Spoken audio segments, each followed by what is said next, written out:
নমস্কার বন্ধুরা, আমরা দুই সই মনামি ও গায়ত্রী আবার আপনাদের স্বাগত জানাই আমাদের এই সইয়ের মঞ্চে। সইয়ের আজকের নিবেদন ভালোবেসি তোমায় গল্পের ৭০তম পর্ব। আমাদের সইকে সাবস্ক্রাইব করতে ভুলবেন না যেন। তবে শুনতে থাকুন ধারাবাহিক প্রেমের গল্প ভালোবাসি তোমায়। আমরা আমাদের পূর্ববর্তী পর্ব থেকে জানতে পারলাম যে সোহমের কাছ থেকে তার মা সুগন্ধা যে সোহমের ১০ বছর বয়সেই মারা গিয়েছে সেই কথাটি শুনে অপূর্ববাবু বেশ আহত হন। তিনি বিনয়বাবুকে প্রশ্নও করেন যে কেন এরকম হলো। তাতে বিনয়বাবু বেশ রাগারাগি শুরু করেন এবং অপূর্ববাবু ও সুগন্ধা দেবীর একটি বিবাহ বহির্ভূত সম্পর্কের কথাও বেশ জোর গলায় সবাইকেই বলেন। এর পরবর্তীতে কি হলো সেটি জানতে হলে আমাদের সঙ্গে থাকুন। এঁটেল মাটিতে গড়া নদীর ধার ধীরে ধীরে বালির হয়ে যেতে লাগলো। নদীর যত্ন করে গড়ে তোলা তীর মুহূর্তেই যেন ভেসে যাচ্ছে জলে। কারো শক্তি নেই নদীর এই তীর ভাঙা আটকায়। সোহমের আত্মা, মন, শরীর সব ভেসে যাচ্ছে জলের তোড়ে। এতদিনের বিশ্বাস অবিশ্বাসের মাঝে যেন কোনো পার্থক্যই নেই। কি সত্যি আর কি মিথ্যে কোনো কিছুই শোনা বা বোঝার কোনো মানেই রাখে না আর। এই মুহূর্তে পৃথিবীতে সত্যি বলে কিচ্ছু নেই। যা আছে সব মিথ্যে, নাটক, মিথ্যে মুখোশে ভরা। সোহমের মুখ দিয়ে আর একটি কথাও বেরোলো না। স্থির দৃষ্টিতে ঝুঁকে যাওয়া অপূর্ববাবুর মুখটার দিকে তাকিয়ে রইল এক দৃষ্টে। বিশ্বাস যেন কিছুতেই হচ্ছে না বা করতেও চাইছে না। উনি কি সত্যি এমন কিছু করেছেন? কিভাবে পারলেন? অপূর্ববাবু এমন ঘৃণ্য কাজ কিভাবে? হিসেব মিলছে না কিছুতে।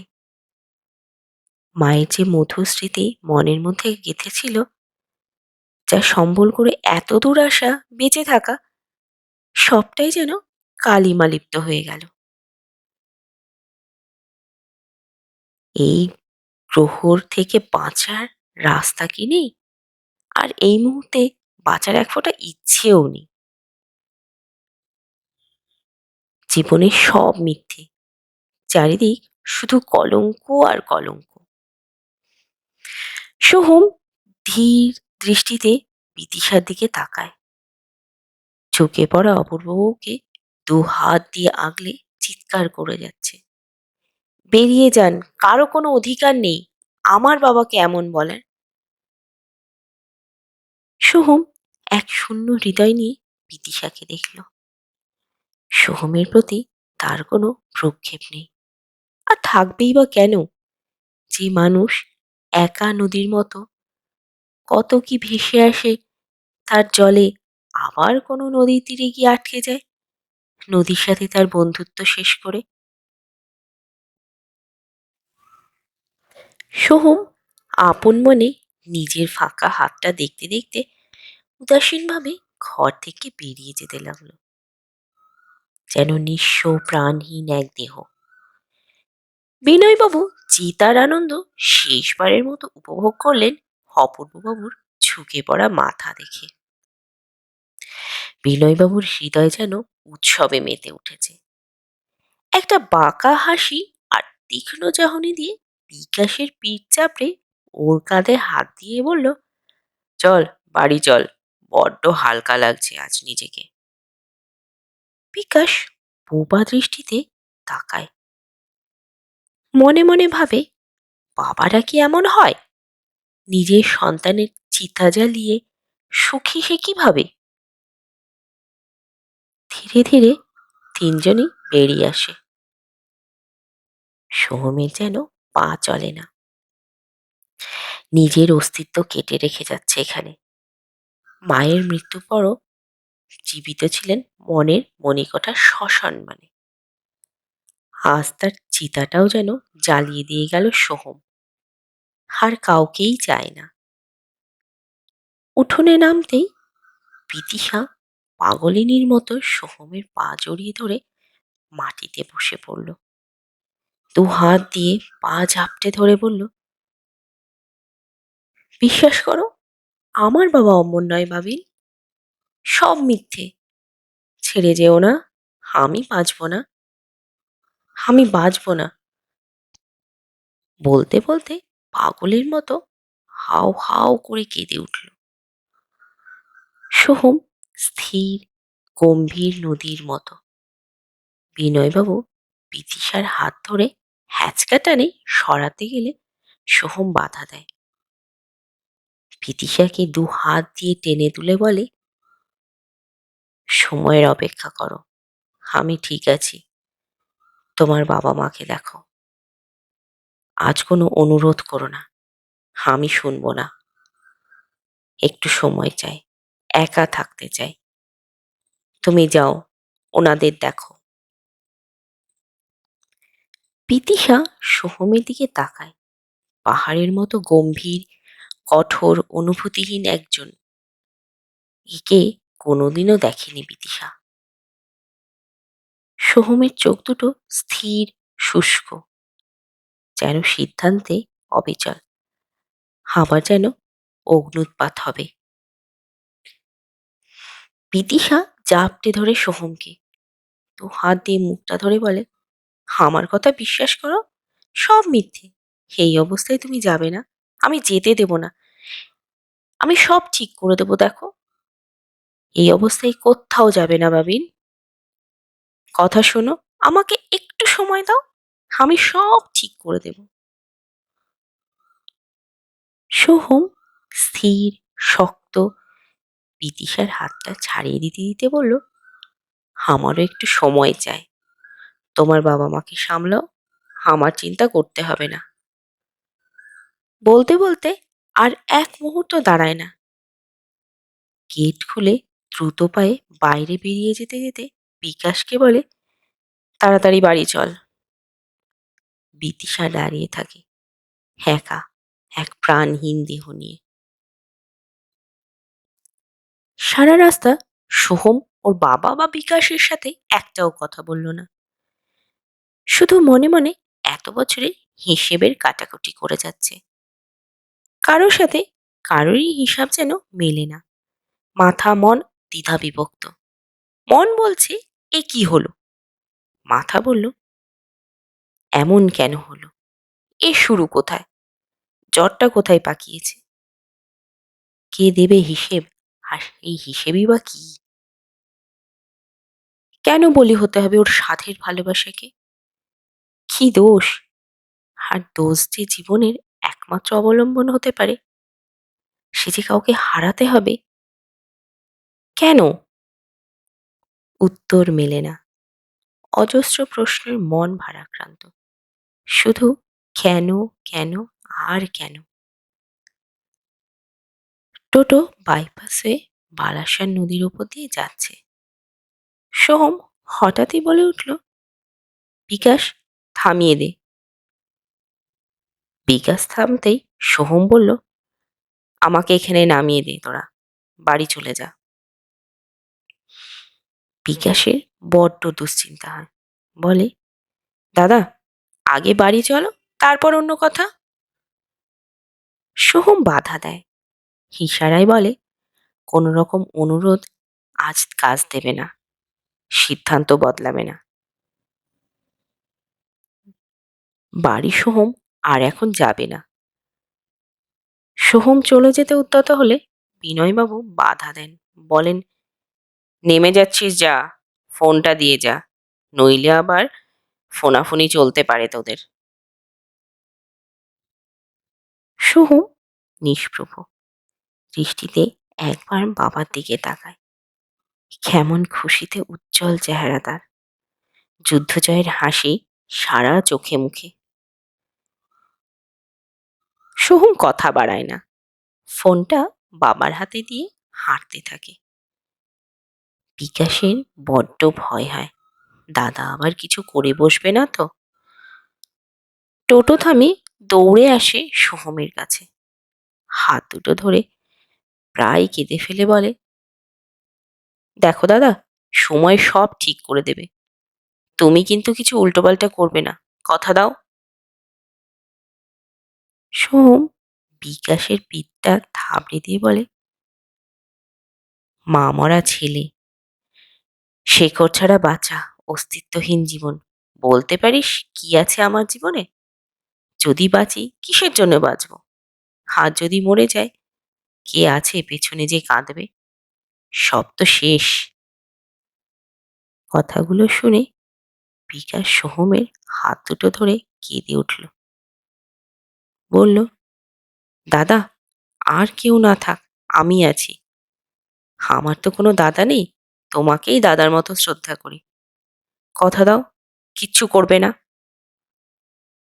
সোহম স্মিত হেসে বিকাশকে জড়িয়ে ধরে, আশ্বাস দেয়, অত দুর্বল চিত্ত না যে দুঃখের ঝাপটায় পড়ে যাবে। বিকাশ যেন নিশ্চিন্তে বাড়ি যায়। ভর দুপুরে বালাসনের চর রোদে রুপোলি বালিগুলো চিকচিক করছে।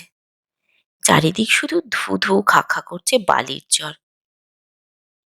নদী নানা বাধা বিঘ্ন এড়িয়ে আপন মনে একাই বয়ে চলেছে।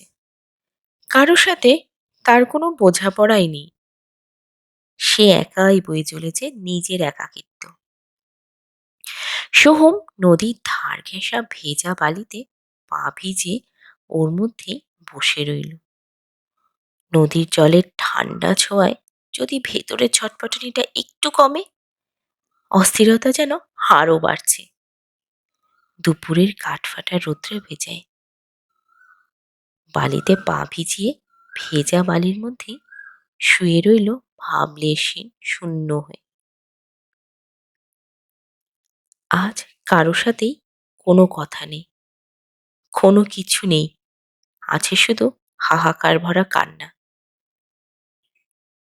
কান্না বুকের উপর চেপে বসেছে, গলার মধ্যে বাধা বেসেছে, গলার মধ্যে দেবে বসেছে। শ্বাস নেওয়ার জন্য চিৎকার করতে হবে, একটু কাঁদতে হবে চিৎকার করে। সব না পাওয়ার যন্ত্রণা ভাসিয়ে দিতে হবে নদীর জলে। নয়তো নিজেকেই আজ বিসর্জন দিতে হবে। মানুষ হয়ে জন্মালেই যে সব পাওয়া যাবে তা হয় না। কিছু মানুষ জন্মায় না পাওয়ার জন্য, ভাগ্য তাদের পেতেই দেয় না। আজ সোহমের সমর্পণের দিন, জীবনের কাছে হার স্বীকার করার দিন। হেরে গেছে সব দিক দিয়ে, আজ নিজেকে বিসর্জনের দিন। বিদিশা আজ একদিনে এক ঝটকায় বেশ বড় হয়ে গিয়েছে। আজকের ঘটনা ওকে এক মুহূর্তে অনেক বড় করে তুলেছে। রঞ্জুবাবুর স্ত্রী ছাড়া বাকি সবাই একে একে বাড়ি চলে গিয়েছেন। বিদিশা আজ ওর বাবার মায়ের ভূমিকায় অবতীর্ণ হয়েছে। অপূর্ববাবুকে ওষুধপত্র দিয়ে বিছানায় শুইয়ে দিয়ে সে বাইরে আসে। অরুণা দেবীকে নিজের ঘরে শুইয়ে দিয়েছেন। অপূর্ববাবু থেকে থেকে বিদিশার কাছে ক্ষমা চাইছে, তার জন্য এমন হলো। কিন্তু তিনি এমন সত্যি কিচ্ছু করেননি, কারণ সুগন্ধাকে ওই নজরে কোনোদিনও সে দেখেননি। বিদিশা এই মুহূর্তে বাবার কোনো কথা শুনতে রাজি হয় না, আশ্বাস দেয় সত্যটা ঠিক প্রকাশ পাবে।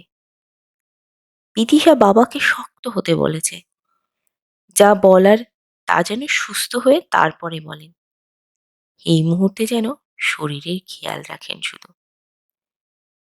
বিদিশার চোখে আর জল নেই, কিভাবে কাঁদবে জানে না। বাবা মাকে দেখে রাখা এই মুহূর্তে সবচেয়ে বেশি দরকার। মাকে জোর করে দুমুঠো ভাত খাইয়ে অনেক করে বুঝিয়েছে অপূর্বর ওপর আস্থা রাখতে, বিশ্বাস রাখতে। যে মানুষটা এত বছর ওদের আগলে রাখলো, আর বিপদে তার পাশে না থাকলে কিসের বিশ্বাস, কিসের কি? বাবা একটু সুস্থ হলে সব ঘটনার পুঙ্খানুপুঙ্খ বিবরণ শোনা হবে। তার আগে কোনো কথাই নয়, কোনো টেনশন নয়। অরুণা দেবী ভীষণ ভীত বিনয়বাবুকে নিয়ে। তিনি বিদিশাকে বোঝান, যার বাবা এত অপমান করলো, যাদের সাথে তিক্ত অতীত জড়িয়ে আছে, তাকে ভুলে যাওয়াই ভালো। সোহমকে বিদিশা যত তাড়াতাড়ি ভুলে যাবে তত ভালো। বিদিশার বুকের ভেতরটা চাপড় ধরে শক্ত হতে থাকে কান্নায়। কিন্তু বিদিশা আজ কাঁদে না, মায়ের কথায় চুপ করে থাকে।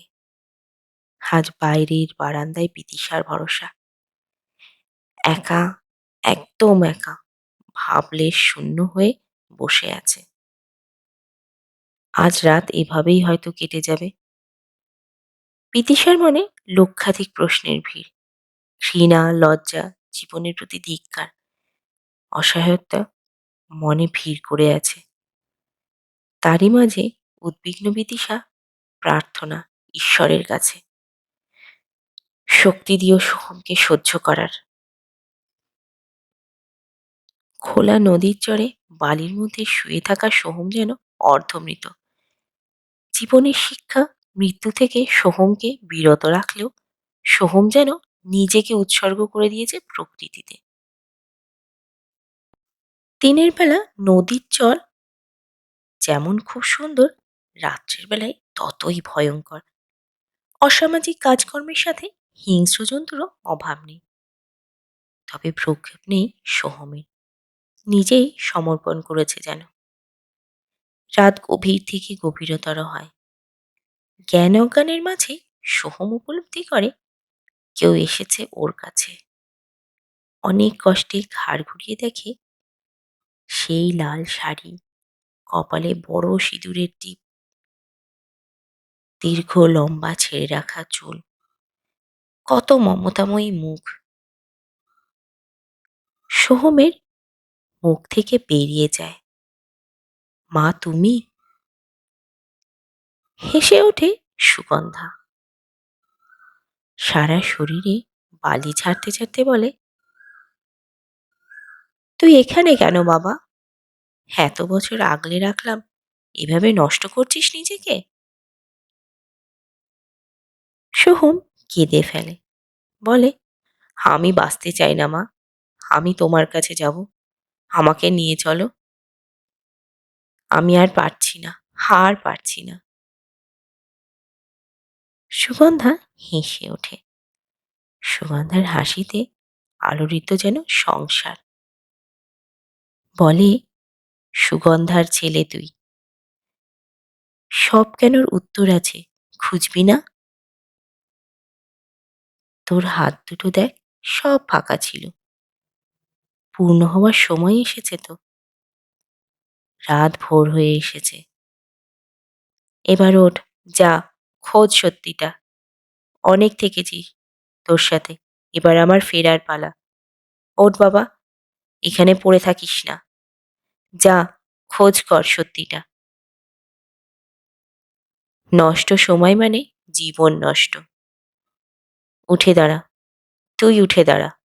সুগন্ধার ছেলে তুই, হারতে তুই পারিস না, কখনো হারবি না। বলতে বলতে অট্টহাসিতে চারিদিক কেঁপে ওঠে যেন। সোহম শুধু তাকিয়ে দেখে, কেমন যেন পরিবর্তন হয়ে যাচ্ছে সব, বুঝতে পারে না। হঠাৎ মাথার মধ্যে কেমন যেন সজোরে আঘাত করেই যাচ্ছে। চোখ খুলে যায় সোহমের, মৃত ভেবে কাকে এসে মাথায় ঠোকর দিচ্ছে। ধর্মর করে উঠে বসে, হুঁশ ফেরে সোহমের। সারা রাত্রে এখানে কিভাবে? ভোর হয়ে আসছে, কেমন যেন একটা ঘোর কেটে গেল সোহমের। উঠে দাঁড়ালো, সারা গায়ে বালি কাদা ঝাড়তে ঝাড়তে নতুন উৎসাহে উঠে দাঁড়ালো। সত্যিটা জানতে হবে, আর দেরি নয়। সময় এসেছে সব বোঝাপড়া বুঝে নেবার।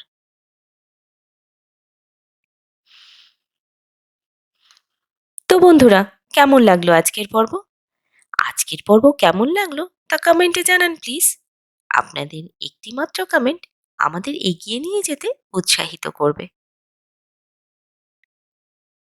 আমাদের গল্পটি ভালো লাগলে লাইক, কমেন্ট ও শেয়ার করুন। আজ এই পর্যন্তই। ধন্যবাদ। ভালো থাকবেন।